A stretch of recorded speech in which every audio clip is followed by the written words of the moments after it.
بسم اللہ الرحمن الرحیم۔ السلام علیکم ورحمۃ اللہ وبرکاتہ۔ دوستو، میں ہوں آپ دوست نثار جاوید۔ دوستو، بات یہ کرنی ہے کہ کل 190 ملین پاؤنڈ کا جو کیس تھا وہ آگے چلا گیا، بار بار آگے جا رہا ہے، کل پھر آگے چلا گیا، ادھر سے وہ آگے گیا، ادھر سے کہاں پہنچا کیس نہیں، مطلب کہ ادھر سے بات جب شروع ہوئی تو بات کہاں پہنچی؟ پشاور میں بالآخر پی ٹی آئی جیت گئی۔ پی ٹی آئی نامی دہشت گرد جماعت جس نے ملک میں دہشت پھیلا رکھی ہے بڑے عرصے سے، اس کے ایک ہی ڈیمانڈ تھی کہ ہم نے اس کے ساتھ مذاکرات کرنے جس کے پاس طاقت ہے۔ بادشاہ کہتے تھے جنرل عاصم منیر صاحب کو، ان سے ہم نے ملاقات کرنی، ان سے مذاکرات کرنے، اور کسی سے نہیں کرنے۔ بالآخر کچھ لوگ کہتے ہیں کہ حافظ صاحب نے گھٹنے ٹیک دیے، کچھ کہتے ہیں بالآخر وہ جیت گئے، کوئی بھی الفاظ آپ استعمال کر سکتے ہیں۔ بہرحال کل ان کی ملاقات ہو گئی حافظ صاحب سے۔ اور اب اس کا تیسرا پہلو ایک اور بھی ہے کہ حافظ صاحب کی جو ملاقات ہے، سارے جتنے بھی لوگ انہوں نے بلائے، دوسری جماعتوں کے بھی لوگ تھے، علی مین گنڈا پور بھی تھا، وہ آپ کو پتا ہے، شاہد والی سرکار۔ اب اس میں کامن چیز تھی کہ جتنے بھی شرکا تھے حافظ صاحب کے علاوہ، یا حافظ صاحب کے چند لوگوں کے علاوہ، وہ سارے یا تو شرابی تھے یا چرسی تھے یا بھنگی تھے۔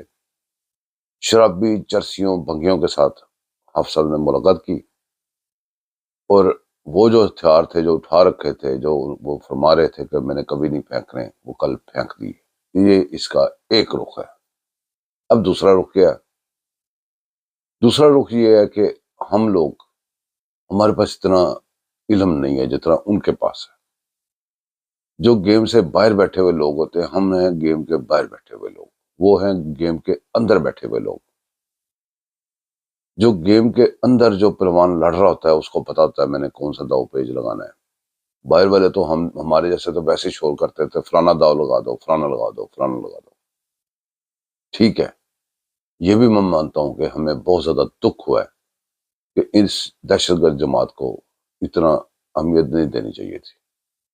اتنا عرصہ جب گزر گیا تھا، ان سے ملاقات نہیں ہونی چاہیے تھی۔ لیکن اس کے ساتھ ساتھ ہم یہ بھی کہتے ہیں، ہمیں حافظ سید عاصم منیر صاحب پہ پورا اعتماد ہے، یقین ہے۔ ہم یہ بھی وہ اقرار کرتے ہیں کہ وہ ہم سے زیادہ سمجھتے ہیں، کیونکہ گیم کے اندر ان ہے۔ ہمیں یہ بھی امید ہے کہ وہ جو بھی کریں گے پاکستان کے لیے جو بہتر ہوگا وہی کریں گے۔ تو اس وقت سیاست سے، ہر چیز سے بالاتر ہو کے سب سے جو ضروری بات ہے، اس ملک کو بچانا ہے، اس ملک کو چلانا ہے۔ بچانا بھی ہے اور چلانا بھی ہے۔ اب بچانا کیسے ہے، چلانا کیسے ہے، یہ باتیں ہم لوگ صرف یہاں بیٹھ کے خبروں سے خبریں نکال سکتے ہیں، ہم وہ باتیں نہیں سمجھ سکتے۔ لہٰذا میری درخواست پورے پاکستانیوں سے یہی ہے کہ کچھ تو آپ نے دیکھا پچھلے جو عرصہ گزرا ہے، اس کے اندر آپ غور کریں کہ کہاں پہ کھڑا تھا پاکستان اور کہاں پہ کھڑا تھا دشمن، کہاں پہ ریڈ لائن تھی اور کہاں پہ کیا کچھ تھا، چلتے چلتے کہاں پہ پہنچ چکا ہوا ہے۔ اندر کے معاملات باہر والے لوگوں کو نہیں پتا ہوتا، میں مانتا ہوں کہ ہمیں نہیں پتا۔ ہم نے اپنی خواہشات یا ادھر رکھ ہوتی ہیں، یا اپنی کچھ لوگ خبر سے یا خبر کو اپنی خواہش بنا کے پیش کرتے ہیں جو ان کو اچھی لگتی ہے۔ ہمیں اچھا لگنا یا نہ لگنا اتنا ضروری نہیں ہے۔ ضروری یہ ہے کہ ہمارا وطن عزیز پاکستان دشمن سے محفوظ ہو جائے اور ترقی کی راہوں پہ گامزن ہو جائے۔ ایک ملک ہے، اس کے ہر کونے میں، ہر کھجلے میں کوئی نہ کوئی مسئلہ مسائل ہے۔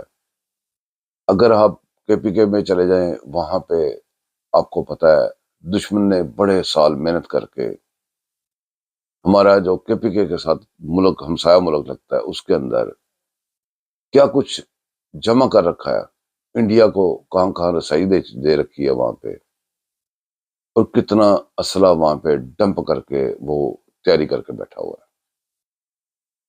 اگلی طرف آپ چلے جائیں تو اس کے ساتھ ہی اگر اگلی سرحد ہمارے ہمسائے ملک کی ملتی ہے وہ ایران ہے۔ اب ایران ہے، اس کو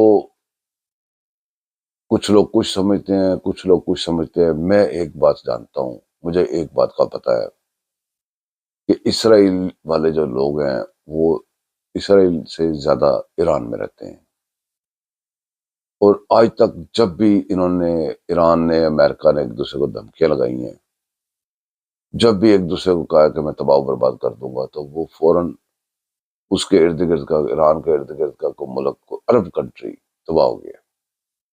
عراق سے شروع ہو جائیں آپ تک، اب تک یہاں تک آ جائیں، تو ایران کو جنگ لگا کے اس میں آنے کی ضرورت نہیں، وہ ان کا ہی ہے۔ اگلے پاسے چلے جائیں، چائنا ہے، تھوڑا سا ایریا چائنا کے ساتھ لگتا ہے، تو بلکہ افغانستان اور اس کے درمیان میں پھر وہ چائنا بھی لگتا ہے۔ چائنا ہمارا دوست ہے، اس کی دوستی کو ہم نے بڑی کاری ضربیں لگائیں، اس کی دوستی کو ہم نے ایسی ایسی حرکات کی کہ وہ دوستی قائم نہ رہے، لیکن اللہ کا شکر ہے کہ حافظ صاحب کی حکمت عملی اور جو ہمارے پرائم منسٹر ہیں ان کی حکمت عملی، شہباز شریف صاحب کی، یہ سارے مل کے اس کے اوپر کنٹرول پایا جا چکا ہے۔ اب رہ گیا سمندر والی سائڈ۔ سمندر کسی بھی ملک کے اپنے نہیں ہیں، اب سمندر اس کے اپنے ہوتے ہیں، لیکن وہ جو سمندر ہوتے ہیں وہ بحری بیڑے جنہوں نے بڑے بڑے بنا رکھے ہیں دنیا میں، ان کے ہوتے ہیں۔ تو ایسے حالات میں جب پاکستان گراؤ، ہر طرف سے گراؤ، تو اس کے ساتھ اس کو سروائیو کرنا، اس کو ترقی کرنا، اس کو آگے چلنا، بڑے مسئلے مسائل ہیں۔ اب عدالتیں کٹ پتلی بن چکی ہوئی ہیں بڑی بڑی دیر سے۔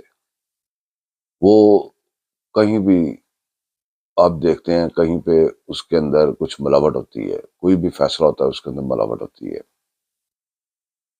تو کبھی فائدے کے لیے ملاوٹ ہوتی ہے، کبھی نقصان کے لیے ہوتی ہے۔ ملاوٹ فائدے کے لیے ہو، نقصان کے لیے ہو، اس کو ختم ہونا چاہیے۔ عدالتوں کے فیصلے پیور، صاف ستھرے، اور خاص طور پہ آئین اور قانون کے اوپر ہونے چاہیے، ان میں کوئی شک نہیں ہے۔ دیر لگے جو بھی لگے، عدالتوں کو کلیئر کرنا چاہیے، عدالتوں کو انصاف مہیا کرنے والا ایک ادارہ رہنے دینا چاہیے۔ عدالتوں کو کوئی بھی ادارہ اپنے مسئلے مسائل میں استعمال نہ کرے، کوئی حکومت اپنے مسئلے مسائل کے لیے استعمال نہ کرے، سیاستدان سیاست کے لیے ان کو استعمال نہ کریں۔ یہ تو ہے جو اصول، زندگی کے اصول ہیں جن کے اوپر ملک چلتے ہیں۔ اب کہتے ہیں دعائیں اور بد دعائیں۔ کوئی کہتا ہے ادھر دنیا میں کسی کا ایمان ہے کہ اللہ پاک ہے، کسی کا ایمان ہے نہیں ہے، کوئی کس کو مانتا ہے، کوئی کس کو مانتا ہے، کوئی ڈائریکٹلی، کوئی انڈائریکٹلی اللہ پاک کو مانتا ہے۔ کچھ لوگ ہیں وہ سائنس کے علاوہ کسی کو نہیں مانتے، وہ کہتے ہیں کہ بھی سائنس ہی سب کچھ ہے، اور سائنس سے آگے کوئی چیز نہیں ہے۔ نہ اللہ پاک کو مانتے ہیں، نہ دعا کو، نہ بد دعا کو، نہ کسی چیز کو، ان کی رسی دراز ہے۔ سونامی ایک پیدا کیا گیا مصنوعی طور پہ، طوفان، بڑی تباہی مچائی گئی، ڈرل بم مار مار کے پلیٹوں کو اپنے حساب سے سیٹ کیا گیا، نیچے کی زیر زمین پلیٹوں کو۔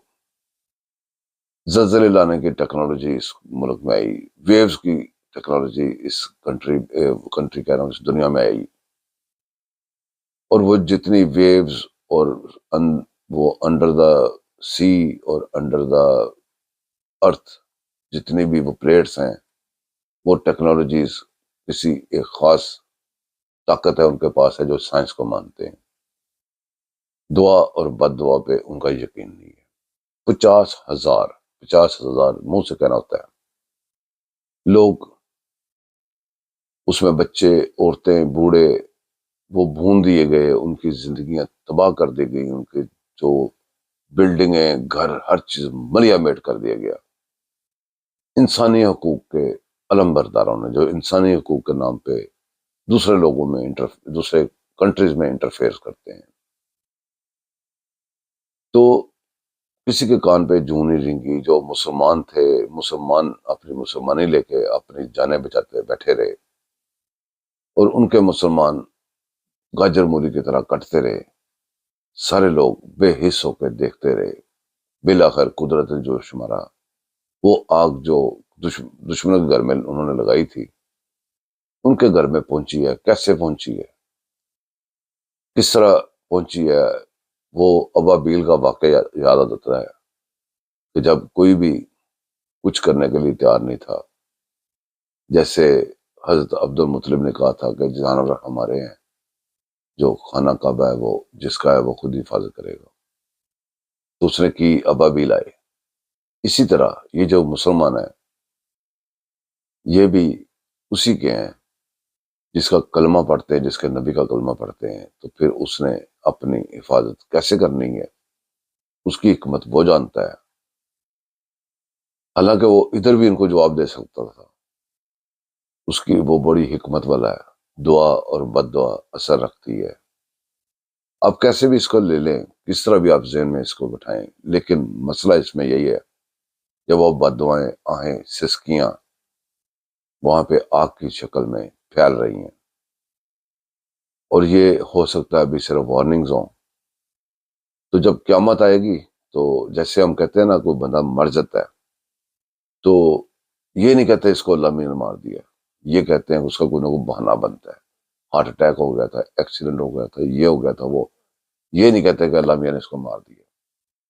اسی طرح قیامت جو ہے وہ یہ نہیں ہوگا کہ بھی ایسے ہی اللہ میاں لا دے گا، وہ ہماری حرکات سکنات کی وجہ سے قیامت آئے گی، اور وہ جو وارننگز ہیں یہ میرے خیال میں اسی کا ایک حصہ ہے۔ تو قیامت جب آئے گی انسانوں کی غلطی کی وجہ سے آئے گی، انسانوں کی غلطیوں کی وجہ سے آئے گی، غلطی چلتی رہتی ہے، غلطان جب بن جاتا ہے تو پھر ات خدا دا بیر ہوتا ہے، پنجابی میں کہتے ہیں۔ دوستو اسی کے ساتھ ہی ویڈیو لمبی ہو رہی ہے، اجازت چاہوں گا، دعاؤں میں یاد رکھیے گا، چینل کو سبسکرائب کیجیے گا، لائک کیجیے گا، شیئر کیجیے گا، اللہ حافظ۔